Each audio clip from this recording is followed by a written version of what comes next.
intérêt prodigieux qui se fait. On lit par exemple qu'au XIXe siècle, on n'a pas été loin de la destruction complète de Notre-Dame. On voulait raser Notre-Dame. Et donc l'objectif, c'est vraiment aujourd'hui de sauver Notre-Dame, de reconstruire Notre-Dame, de repartir de l'avant. On sent un formidable élan. Et ça, je veux retenir ça comme élément extrêmement positif. Alors je vous propose d'accueillir Benjamin Mouton.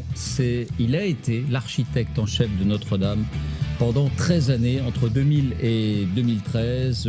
Bonsoir Monsieur Mouton, soyez le bienvenu. Pas mal de questions à vous poser. Et la première peut-être, est-ce que ce soir, on a la certitude que Notre-Dame, que l'édifice est sain sur ses bases? C'est-à-dire que ce qui a été préservé tiendra le coup? Non. Non, on n'est pas sûr. On n'est pas sûr parce que le feu est éteint. Mais il y a une jonchée de bois calciné et trempé sur les voûtes. Et avant d'arriver sur les voûtes, ils ont fait un choc mécanique sur les voûtes qui les a ébranlées. Je regardais la photo, la voûte de la croisée était connue pour être la plus fragile. On va la revoir. Et puis les bois calcinés sont sur la pierre, calcinent la pierre, et à 900 degrés, la pierre se transforme en chaux. C'est-à-dire elle perd ses capacités mécaniques. Or, c'est les parties supérieures des voûtes qui sont fondamentales pour la structure des voûtes. Et puis après, il y a les pompiers qui sont arrivés, qui ont mouillé tout ça. Et puis maintenant, il y a la charpente qui fait une surcharge sur les voûtes. Donc, je pense qu'on pourra être plus précis sur l'état de la cathédrale lorsqu'on aura mis un parapluie, lorsqu'on aura déposé lentement pour ne pas faire de réaction et qu'on verra l'état des voûtes. Je pense qu'avant, on ne le saura pas vraiment. Est-ce que vous avez été surpris que le feu ait... Non pas qu'il y ait eu un feu, mais qu'il se soit propagé, qu'il ait pris cette ampleur aussi rapidement? Tout à fait. Incompréhensible. Incompréhensible. Je suis stupéfait. C'est du très vieux chêne. Et on dirait qu'il a brûlé comme des allumettes, comme si c'était une autre essence très, j'allais dire, volatile ou combustible. Je ne comprends pas. Vraiment, je ne comprends pas du tout. C'est très impressionnant. Vous ne voyez pas quelle pourrait être l'origine de ça? L'origine du feu? Aucune idée. Enfin, l'origine elle-même, on est dans l'incertitude. La piste de l'accident est privilégiée, mais la propagation, vous dites, c'est étonnant. La propagation, elle est extrêmement curieuse. Alors évidemment, c'est parti de la croisée, puis ça s'est propagé ensuite sur le chœur, la nef, le transept.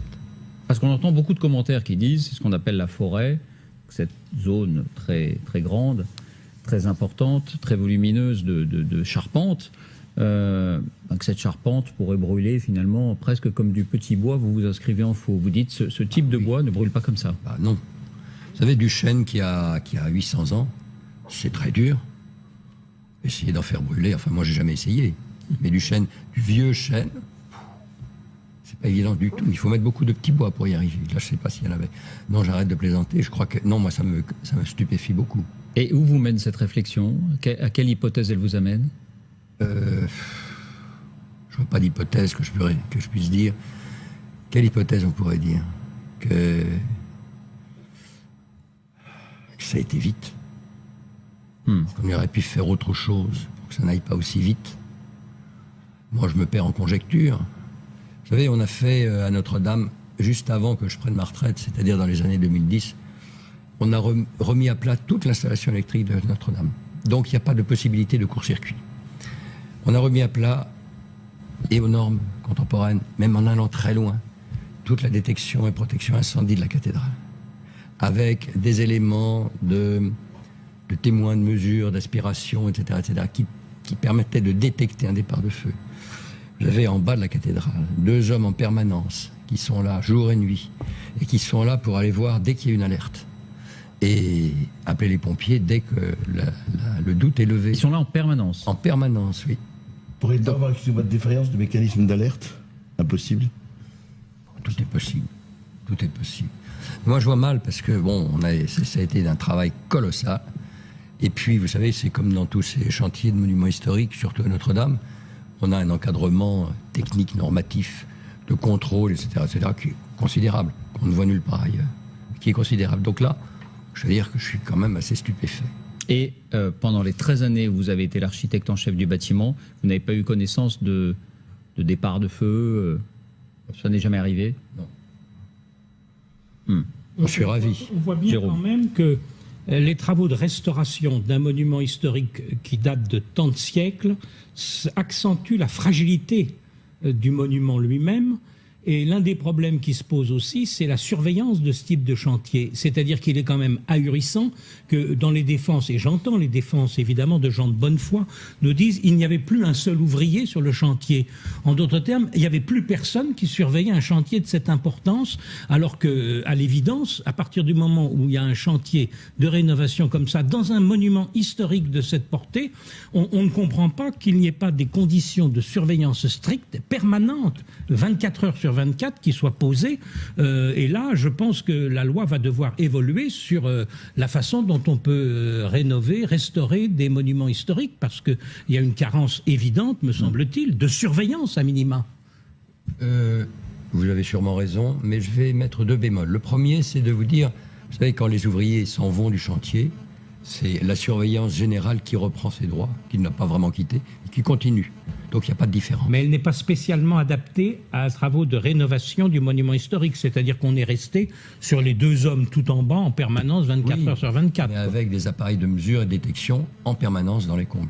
En ajoutant une chose, c'est que ces appareils de détection qui sont dans les combles sont alimentés de telle sorte qu'il n'y ait aucun risque de court-circuit. On a déporté tous les éléments de branchement dans les escaliers en retrait des portes coupe-feu. La deuxième observation que je vais faire est la suivante, et peut-être vous allez être surpris. Quand vous regardez les statistiques sur les sinistres dans le bâtiment, vous voyez les monuments historiques, c'est presque rien.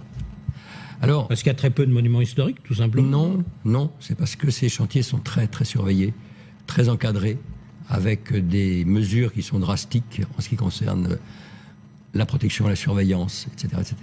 Donc là, moi, je pense que je vous donne la parole, Franck, qui affaiblit un édifice, moi, j'y crois pas. Monsieur Mouton, ce que vous nous décrivez mène tout droit à l'hypothèse de quelqu'un qui aurait cherché à ce que l'incendie se développe.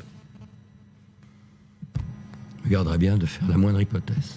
C'est très délicat et dans l'état évidemment, des choses, je crois qu'on peut rien dire. On verra plus en détail tout à l'heure ce qu'il en est du sentiment de la justice et de l'ouverture de cette enquête.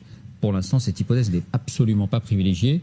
Alors, dans l'ordre, Franck et puis Juliette. Pardon, juste un mot. L'hypothèse des 2 départs de feu, elle tient ou elle tient pas? Vous l'avez entendu? J'ai entendu parler par mon confrère Philippe Villeneuve, qui est l'architecte en chef des monuments historiques, et qui m'a donné son accord pour que je participe ici ce soir.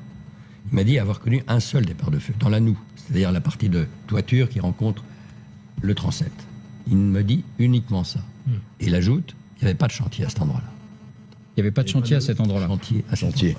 C'est-à-dire, celui qui vous a succédé vous a dit le départ de feu a eu lieu à un endroit où il n'y avait pas de travaux. Voilà. Il n'y avait pas de chantier. Bon, c'est un autre élément, évidemment, intéressant. Franck? J'ai une question parce que je connais bien évidemment pas votre métier, mais quand on voit une charpente aussi importante, la preuve, on l'appelait la forêt. Je sais que sur certains bâtiments, moi je vois chez moi dans les toits de chaume, il y a des produits inifugés pour protéger la propagation, et vous êtes étonné de la vitesse de la propagation. Est-ce que la charpente, elle est protégée d'un produit pour éviter cette propagation? Est-ce que ça a été fait ou ça n'existe pas? Parce que ça m'étonne qu'on n'asperge pas de produits cette charpente pour permettre d'éviter que s'il y a un incendie, ça se propage trop vite. Vous savez, pour que ces produits marchent, il faut qu'ils pénètrent dans le bois. Ouais. Alors essayez de faire introduire dans du vieux chêne le moindre produit, que ce soit un insecticide ou un fongicide, c'est pas possible.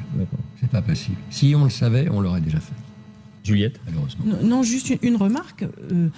C'est un bâtiment tellement ancien et effectivement en travaux, et dont on sait qu'il y avait quand même assez peu de moyens en réalité pour l'entretenir. On sait que c'était difficile, que pratiquement, moi je me suis dit, au fond, c'est presque un miracle qu'il n'y ait pas eu davantage d'incendies de ce type.